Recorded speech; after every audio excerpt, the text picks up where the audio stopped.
Baik, selamat malam Pak Hermanto selaku dosen pemeriksaan akuntan 1. Pada malam hari ini saya akan mempresentasikan sebagai perwakilan dari kelompok 11 yang dimana akan membacakan materi resiko pengendalian. Sebelumnya untuk anggota kelompok 11 terdiri dari saya sendiri, Robert Musli, lalu ada Drevria Angelina, dan ada Imam Faroji. Baik, langsung saja untuk materi yang pertama. Untuk materi yang pertama itu ada penilaian risiko pengendalian, yang dimana proses evaluasi efektivitas desain dan operasi pengendalian intern entitas dalam rangka pencegahan atau pendeteksian salah saji material di dalam laporan keuangan. Untuk penjelasannya, penafsiran risiko pengendalian dilakukan oleh auditor pada tahap pemahaman dan pengujian atas pengendalian internal klien. Penilaian risiko pengendalian ialah kegiatan dilakukan oleh auditor pada tahap pemahaman dan pengujian atas struktur pengendalian internal klien. Adapun tahap-tahapnya sebagai berikut.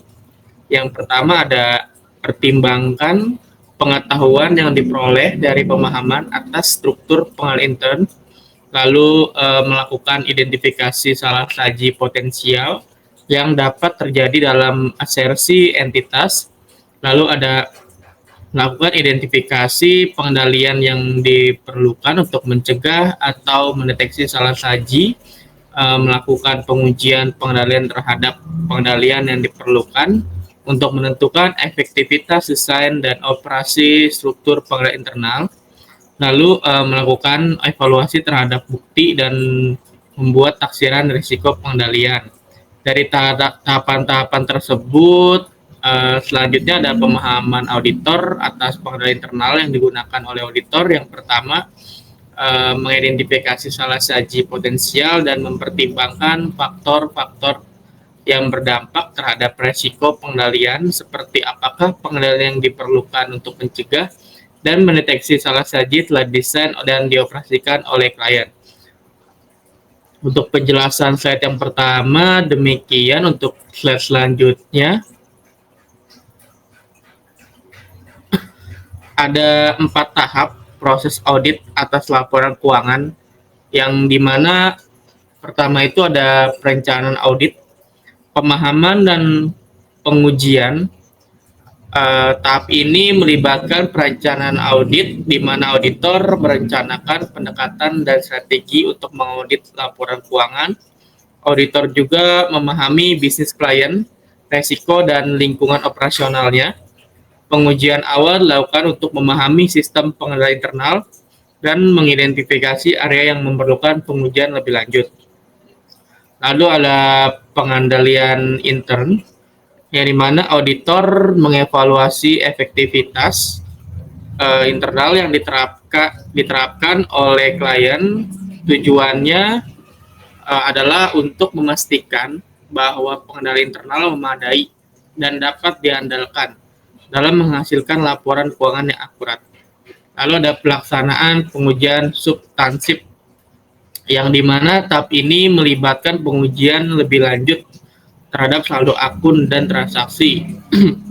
Auditor memungkinkan bukti audit yang cukup dan relevan untuk mendukung kesahihan laporan keuangan. Dan yang terakhir ada penerbitan laporan audit, dan dimana setelah semua selesai, auditor menyusun laporan audit yang berisi temuan, opini, dan rekomendasi. Laporan ini diterbitkan dan disampaikan kepada manajemen klien dan pihak-pihak lain yang berkepentingan. Demikian untuk penjelasan pada slide ini. Untuk slide selanjutnya, ada pengujian pengendalian. Yang pertama, pengujian pengendalian bersama, yang dimana pengujian ini dilakukan oleh auditor bersama-sama, waktunya dengan usaha memperoleh pemahaman dan struktur pengendalian internal.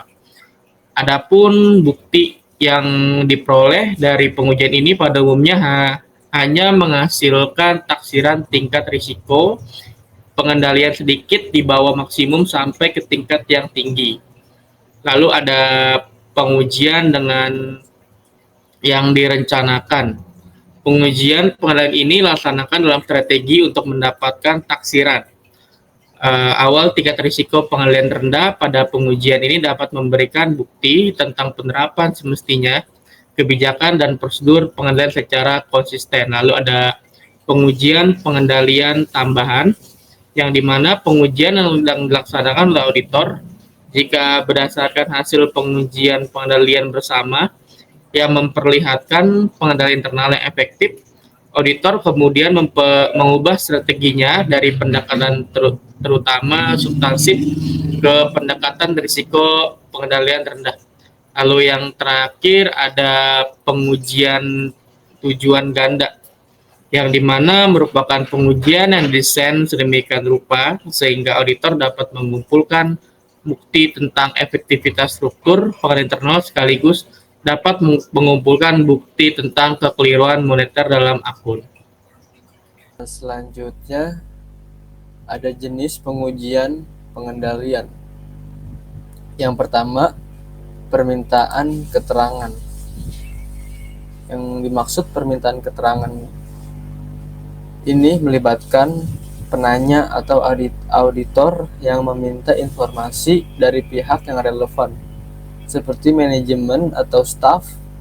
Tujuannya adalah untuk memahami bagaimana prosedur pengendalian dilaksanakan dan untuk mendapatkan klarifikasi terkait pengendalian yang ada.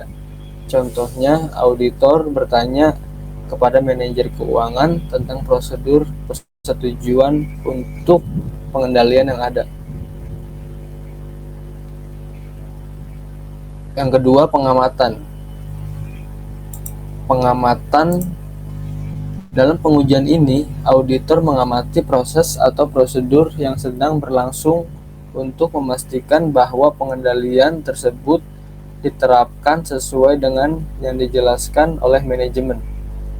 Contohnya, auditor mengamati proses pencatatan penerimaan kas di kasir untuk memastikan semua penerimaan dicatat dengan benar. Lalu yang ketiga ada inspeksi. Inspeksi pengujian ini melibatkan pemeriksaan fisik atas dokumen, catatan atau aset tertentu untuk memverifikasi bahwa pengendalian yang diharapkan ada dan berfungsi dengan baik. Contoh dari inspeksi adalah auditor memeriksa faktur pembelian dan bukti pembayaran untuk memastikan adanya persetujuan yang tepat sebelum pembayaran dilakukan. Yang keempat, pelaksanaan kembali atau reperformance. Maksud dari pengujian ini melibatkan auditor yang melakukan kembali prosedur pengendalian yang dilakukan oleh staf perusahaan untuk memastikan bahwa prosedur tersebut berfungsi dengan benar. Contohnya, auditor mengulang proses rekonsiliasi bank yang dilakukan oleh akuntan untuk memastikan bahwa semua perbedaan telah diidentifikasi dan diselesaikan dengan benar. Jenis pengujian pengendalian ini membantu auditor dalam menilai keefektifan sistem pengendalian internal yang ada di suatu organisasi. Next, Kak.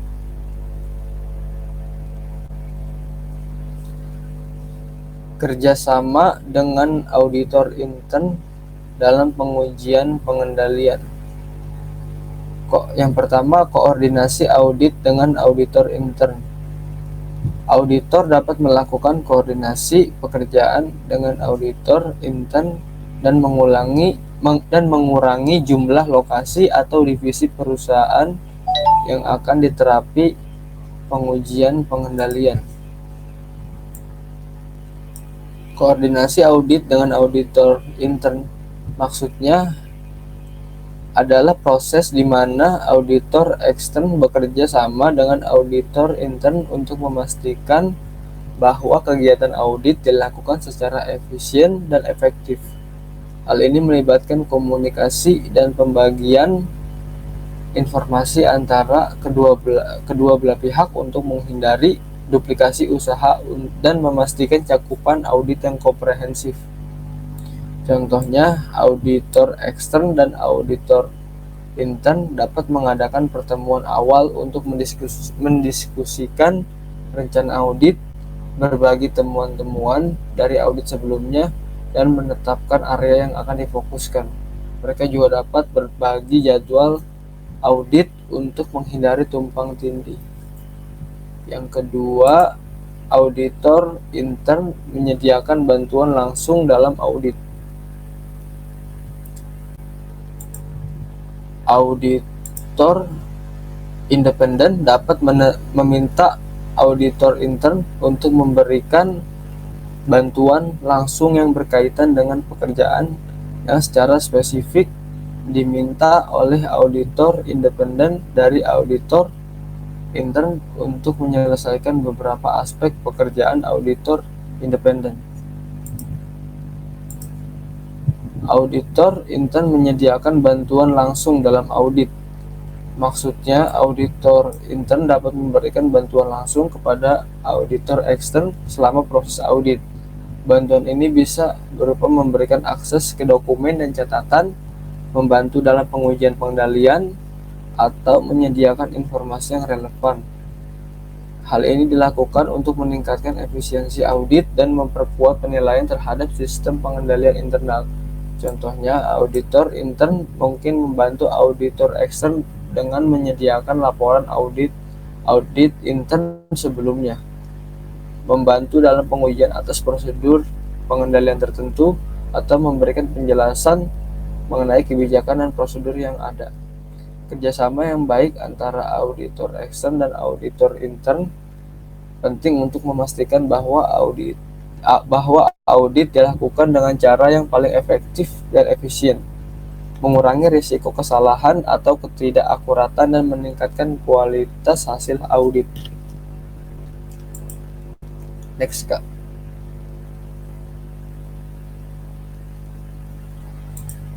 Penentuan risiko deteksi.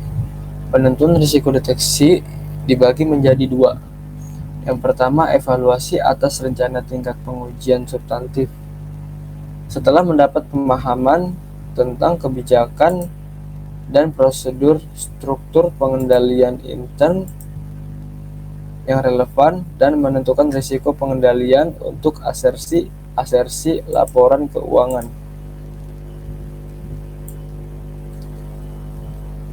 Evaluasi atas rencana tingkat pengujian substantif.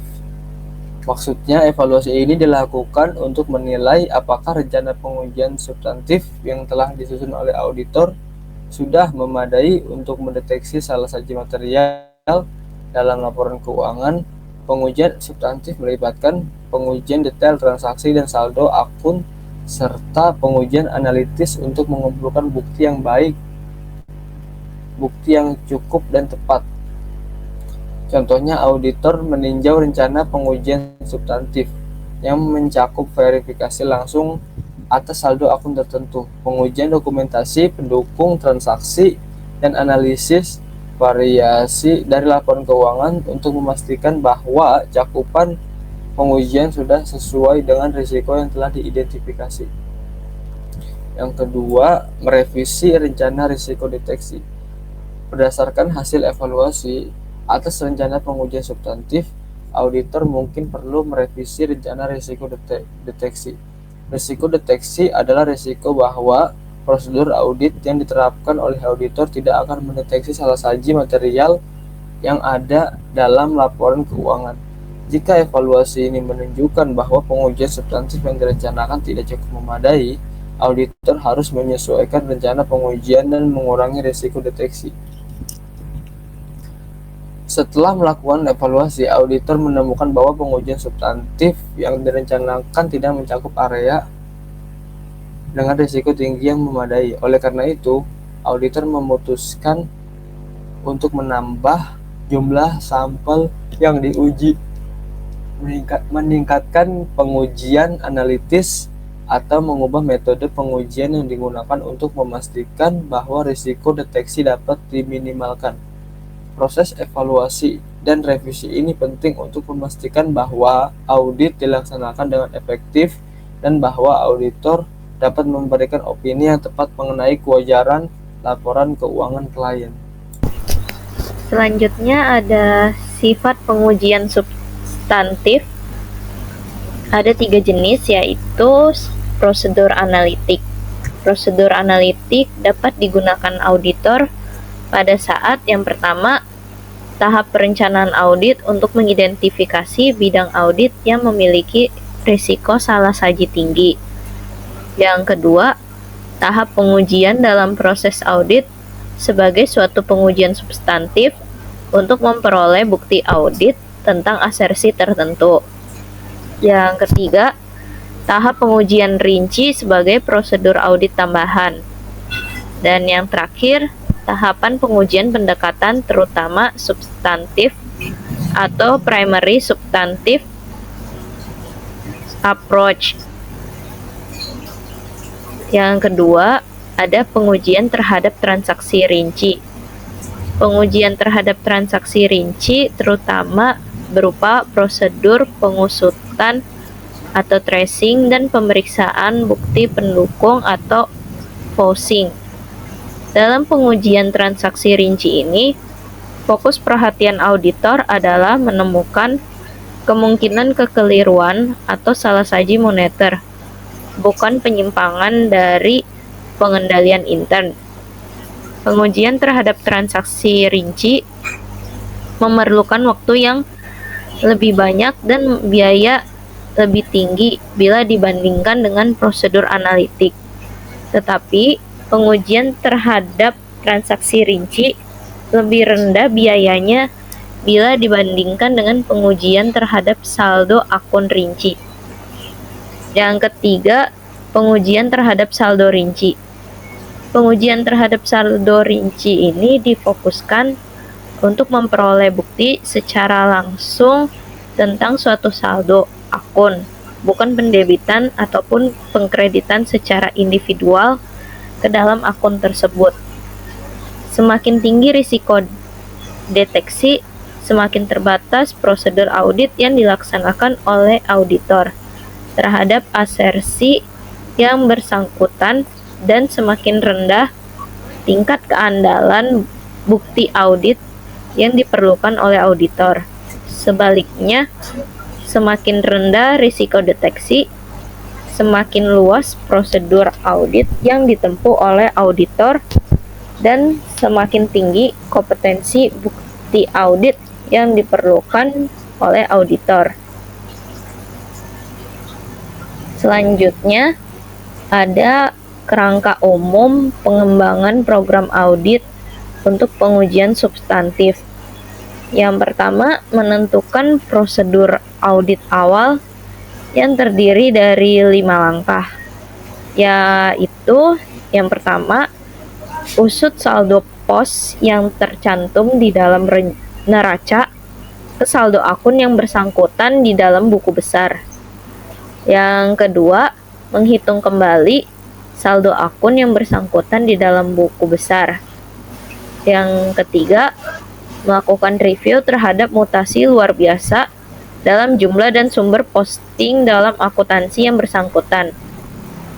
Yang keempat, ada usut saldo awal akun yang bersangkutan ke kertas kerja tahun yang lalu. Yang kelima, mengusut posting pendebitan ataupun pengkreditan akun tersebut ke dalam jurnal yang bersangkutan. Yang terakhir, melakukan rekonsiliasi akun kontrol tersebut dalam buku besar ke buku pembantu yang bersangkutan. Langkah kelima yang tadi disebutkan hanya dilaksanakan oleh auditor jika klien menyelenggarakan buku pembantu untuk merinci akun yang bersangkutan dalam buku besar. Yang kedua adalah menentukan prosedur analitik yang perlu dilaksanakan. Pengujian analitik yang dimaksud untuk membantu auditor dalam memahami bisnis klien dan dalam menentukan bidang yang memerlukan audit lebih intensif. Dalam prosedur analitik, auditor menghitung berbagai rasio yang untuk selanjutnya dibandingkan dengan harapan auditor. Selanjutnya, yang ketiga, menentukan pengujian terhadap transaksi rinci. Pengujian terhadap transaksi rinci terutama terdiri dari prosedur pengusutan atau tracing dan pemeriksaan bukti pendukung atau voicing untuk membuktikan asersi keberadaan dan keterjadian, kelengkapan hak dan kewajiban, penilaian atau lokasi, penyajian dan pengungkapan transaksi atau golongan transaksi. Yang keempat, menentukan pengujian terhadap akun rinci. Auditor menentukan berbagai prosedur audit untuk membuktikan asersi keberadaan dan keterjadian, kelengkapan hak dan kewajiban, penilaian atau alokasi, penyajian dan pengungkapan akun tertentu. Selanjutnya ada perbandingan antara pengujian pengendalian dengan pengujian substantif. Di sini sudah terdapat kolom dengan keterangan yang pertama, jenisnya. Untuk pengujian pengendalian itu dia ada 2 jenis, yaitu bersama atau konsuren, dan yang kedua tambahan. Pengujian bersama atau konsuren ini pengujian pengendalian yang dilaksanakan auditor seiring dengan prosedur untuk memperoleh pemahaman mengenai SPI klien. Untuk jenis tambahan itu pengujian yang dilaksanakan auditor selama pekerjaan lapangan. Dan untuk jenis pengujian substantif ada yang pertama prosedur analitik, yang kedua ada pengujian terhadap transaksi rinci, dan yang ketiga pengujian terhadap akun rinci. Kemudian ada tujuan. Tujuan untuk pengujian pengendalian itu untuk menentukan efektivitas desain dan operasi pengendalian intern. Sedangkan tujuan pengujian substantif itu untuk menentukan kewajaran asersi laporan keuangan signifikan. Dari segi sifat pengukuran pengujian, untuk pengujian pengendalian itu sifatnya frekuensi penyimpangan dari pengendalian intern. Sedangkan untuk pengujian substantif itu kekeliruan rupiah dalam transaksi dan saldo akun. Selanjutnya ada prosedur audit yang dapat diterapkan.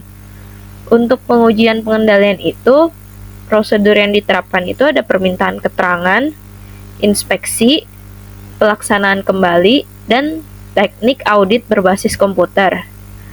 Sedangkan untuk pengujian substantif itu sama halnya dengan pengujian pengendalian, tetapi ditambahkan dengan prosedur analitik, perhitungan konfirmasi, pengusutan, dan pemeriksaan bukti. Selanjutnya, pada saat pelaksanaan pengujian pengendalian itu lebih banyak dilakukan selama pekerjaan interim. Sedangkan untuk pengujian substantif pada saat pelaksanaannya lebih sering dilakukan pada saat mendekati atau saat tanggal neraca. Selanjutnya ada komponen risiko audit. Dalam pengujian pengendalian, komponen risiko audit itu merupakan risiko pengendalian, sedangkan pengujian substantif itu risiko deteksi. Untuk pengujian pengendalian, standar pekerjaan lapangannya itu dia standar kedua, sedangkan pengujian substantif itu menggunakan standar ketiga. Dan yang terakhir Apakah diharuskan oleh standar audit untuk pengujian pengendalian? Itu tidak diharuskan oleh standar audit, sedangkan untuk pengujian substantif diharuskan oleh standar audit. Oke, selanjutnya tujuan dari penelitian materi ini yaitu untuk memahami jenis-jenis risiko pengendalian yang ada dalam sistem pengendalian internal perusahaan,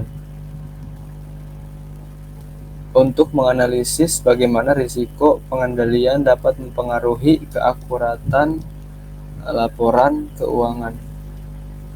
Penelitian ini bertujuan untuk memberikan wawasan yang mendalam tentang bagaimana risiko pengendalian dapat diidentifikasi dan dikelola dengan lebih baik untuk memastikan laporan keuangan yang akurat dan dapat diandalkan. Next, Kak. Penelitian ini menggunakan pendekatan studi kasus untuk menilai efektivitas berbagai pengendalian internal di perusahaan-perusahaan multinasional. Temuan menunjukkan bahwa pengendalian internal yang dirancang secara tepat dapat memitigasi risiko pengendalian secara signifikan. Memahami risiko pengendalian dan bagaimana mengelolanya sangat penting dalam pemeriksaan akuntansi. Pengendalian internal yang efektif dapat mengurangi risiko kesalahan atau kecurangan dalam laporan keuangan. Sedangkan peran auditor adalah untuk memastikan bahwa pengendalian tersebut berfungsi dengan baik dan memberikan keyakinan tentang akurasi laporan keuangan. Next, Kak. Rumusan masalah ini bertujuan untuk mengarahkan penelitian pada area-area kunci yang penting untuk memahami dan mengelola risiko pengendalian dalam konteks pemeriksaan akuntansi. Rumusan masalah yang pertama, apa saja jenis risiko pengendalian yang ada dalam sistem pengendalian internal perusahaan. Mengidentifikasi berbagai risiko yang mungkin timbul dari pengendalian internal yang diterapkan dalam perusahaan. Rumusan masalah yang kedua, apa rekomendasi untuk perbaikan sistem pengendalian internal berdasarkan temuan dari penelitian ini. Menyusun saran dan rekomendasi untuk meningkatkan pengendalian internal dan mengurangi risiko yang mungkin terjadi dalam laporan keuangan. Oke, selanjutnya mengidentifikasi pengendalian yang diperlukan. Auditor dapat mengidentifikasi pengendalian yang diperlukan dengan menggunakan perangkat lunak komputer yang memproses jawaban kuesioner pengendalian internal atau dengan cara manual menggunakan daftar atau checklist. Penting bagi auditor untuk menspesifikasikan pengendalian yang diperlukan. Dalam menspesifikasikan pengendalian tersebut, auditor memerlukan pertimbangan mengenai situasi dan penilaian. Selain itu, auditor seharusnya menyadari bahwa beberapa pengendalian yang berkaitan dengan komponen pengendalian intern lain dapat secara simultan mempengaruhi risiko salah saji potensial dalam asersi yang berkaitan dengan beberapa kelas transaksi atau saldo akun. Kemudian ada hal-hal yang harus dilakukan oleh auditor dalam rangka melaksanakan strategi auditor. Antara lain yang pertama, menguji pengendalian aplikasi komputer. Yang kedua, menguji pengendalian umum komputer. Dan yang terakhir, ketiga, menguji tindak lanjut manual untuk pengecualian yang dicatat oleh pengendalian aplikasi. Menguji pengendalian komputer harus diuji secara langsung dengan menggunakan teknik audit berbantuan komputer atau CAAT. Selanjutnya ada 3 strategi audit penting untuk melaksanakan pengujian pengendalian. Yang pertama, menilai resiko pengendalian berdasarkan pengendalian pemakai. Biasanya klien merancang satu prosedur manual dan alternatif untuk menguji kelengkapan dan keakuratan dari transaksi yang diproses. Yang kedua, merencanakan suatu penilaian risiko pengendalian yang rendah berdasarkan pengendalian aplikasi. Beberapa perusahaan biasanya memiliki tingkatan pengendalian manajemen. Dan yang terakhir, menguji tindak lanjut manual untuk pengecualian yang dicatat oleh pengendalian aplikasi. Menguji pengendalian komputer harus diuji secara langsung dengan menggunakan teknik audit berbantuan komputer atau CAAT. Baik, selanjutnya saya akan menjelaskan tujuan menilai risiko pengendalian. Jadi tujuan menilai risiko pengendalian adalah untuk membantu auditor dalam membuat pertimbangan pengendalian risiko salah saji material dalam asesmen laporan keuangan. Oleh karena itu, auditor harus mengevaluasi baik efektivitas dari rancangan maupun efektivitas dari pengoperasian pengujian pengendalian. Pengujian pengendalian yang dirancang untuk mengevaluasi efektivitas operasi dari suatu pengendalian berkaitan dengan bagaimana pengendalian diterapkan. Jadi untuk tujuan dan aspek dalam merancang pengujian pengendalian tersendiri, ada tujuan menilai risiko pengendalian, di mana tujuan utama dari penilaian risiko pengendalian adalah untuk membantu auditor dalam membuat pertimbangan mengenai risiko salah saji material dan asersi laporan keuangan. Auditor harus mengevaluasi efektivitas dari rancangan dan efektivitas dari pengoperasian pengujian pengendalian. Lalu poin yang kedua ada aspek-aspek dalam pengujian pengendalian. Bagaimana pengendalian ini diterapkan, yaitu auditor harus memahami bagaimana suatu pengendalian didesain dan diimplementasikan dalam praktik oleh entitas. Lalu ini melibatkan pemahaman atas prosedur, catatan, dokumentasi, dan sumber daya yang digunakan dalam menerapkan pengendalian. Lalu ada poin konsistensi penerapan pengendalian, yang dimana auditor harus menguji apakah pengendalian yang diterapkan secara konsisten selama periode yang diaudit. Ini mencakup pengujian sampel transaksi atau item untuk melihat apakah pengendalian telah beroperasi secara efektif. Lalu siapa yang melaksanakan pengendalian? Auditor harus memahami siapa yang melaksanakan pengendalian, apakah itu dilakukan oleh personal yang tetap dengan kualifikasi yang memadai. Hal ini penting untuk menilai kualitas dan keandalan pengendalian. Untuk penjelasannya demikian untuk tujuan menilai risiko pengendalian. Untuk selanjutnya ada faktor-faktor yang mempengaruhi tingkat keyakinan yang diperoleh dari pengujian pengendalian. Yang pertama ada jenis bukti. Jenis bukti yang diperoleh dari pengujian pengendalian akan mempengaruhi tingkat keyakinan yang diperoleh. Bukti yang bersifat fisik atau dokumenter umumnya lebih dapat diandalkan dibandingkan dengan bukti yang bersifat lisan atau bukti yang berasal dari wawancara. Semakin kuat dan komprehensif jenis bukti yang diperoleh, semakin tinggi tingkat keyakinan yang dapat diperoleh.